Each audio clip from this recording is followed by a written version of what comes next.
Good morning, good evening, good night, wherever you are. I hope that you're doing well, and welcome to Mini Indie Game Reviews, a place where I'll be reviewing indie titles that are short, sweet, and straight to the point. Today we're going to be looking at Clustertruck, a game developed by Landfall Games and published through tinyBuild. This game was featured at PAX 2016, which I caught the trailer for one day and went out to get a copy of it. The developers kept somewhat of a devlog of updates to this game via videos on YouTube, and in September of the same year, this game was released. I got the PlayStation 4 version, so let's get into it. This game isn't something that looks groundbreaking at all. Its presentation looks a bit bland at first.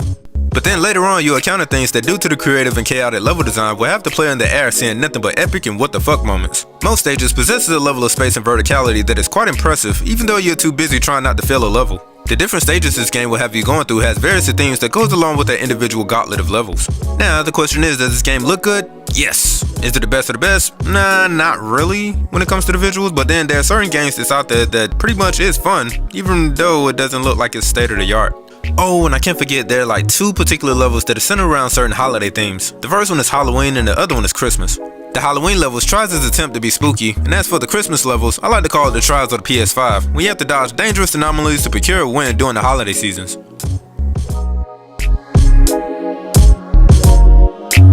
So this game is a first-person obstacle course where the player has to complete levels by going from the start of each level to reach to the other side. But the thing is, the player has to traverse by jumping to and fro on top of moving trucks whose driver skills is on par with the drivers who probably got their license during 2020. But you're probably asking, how could you gotten your license when you're supposed to be quarantining with the Rona going around? Well, the government, especially down here in Georgia, will always find ways. A driving test is a rite of passage for teenagers, but the coronavirus pandemic has put a hold on that in Georgia. For the time being, the state is allowing 16-year-olds to get a license without taking that road test. Tom Regan reports.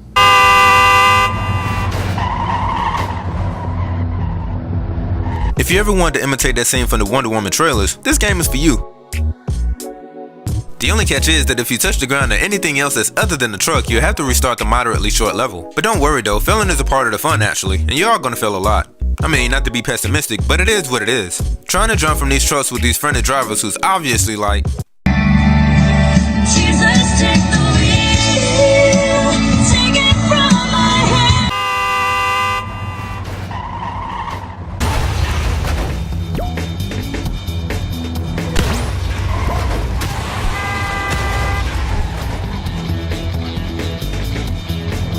It's a challenge in and of itself. To add more of a fun factor into the mix, the player obtains points at the end of each level depending on your performance that you can use to spend at the main menu to get what I guess you could say powers or abilities like to slow down time and grappling hooks and other things that seems to break the game.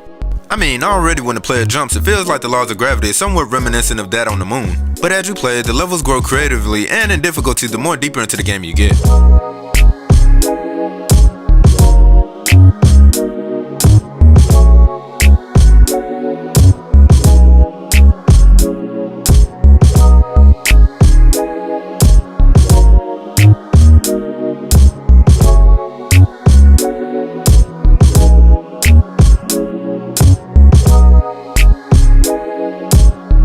It gets to the point where just jumping from truck to truck is just only the preliminary ordeal that you have to maneuver through. This game is going to be throwing a whole lot more things at you for you to deal with. My suggestion to the players is to get those upgraded abilities ASAP, especially the one that slows down time. You're going to need that one.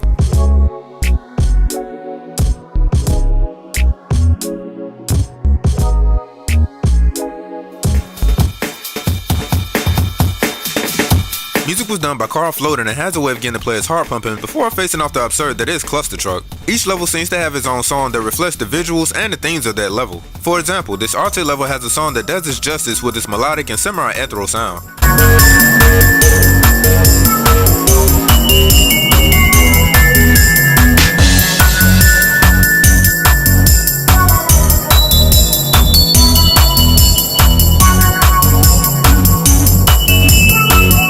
Another example is this stage that looked like it came from Tron with a soundtrack that has a techno-like feel to it.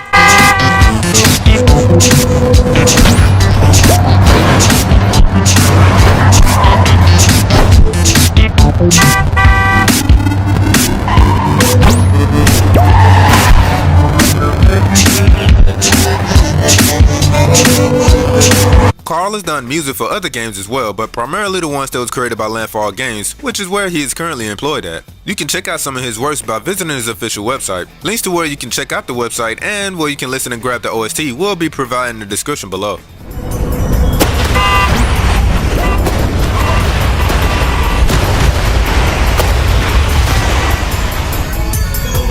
The sound design in this game is very good. I mean, it's just a bunch of... oops, my bad, wrong terminology.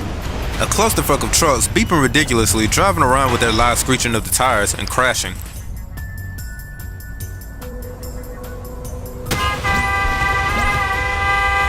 These sounds do a good job of imitating the internal frustration of being on I-75 and I-85 on a typical day around 5 p.m. Lousy traffic jams. This is Arnie Pie. Looks like we got a little accident that's backing traffic up as far as this reporter can see.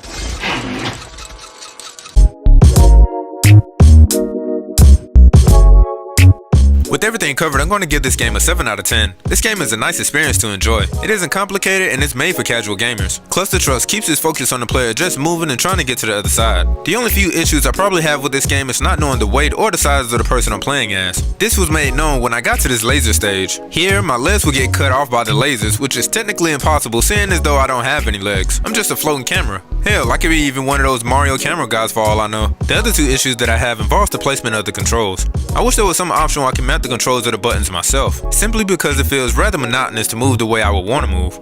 The last issue that I have is in conjunction with the controls, and that's the camera. In this game, I have to move while making sure that my perspective is focused correctly, seeing as though you can only move based on your perspective, and hit the S button to jump with triggers being used to utilize my abilities. I have to juggle all of this at the same time. It's manageable, but it can give the player a headache sometimes.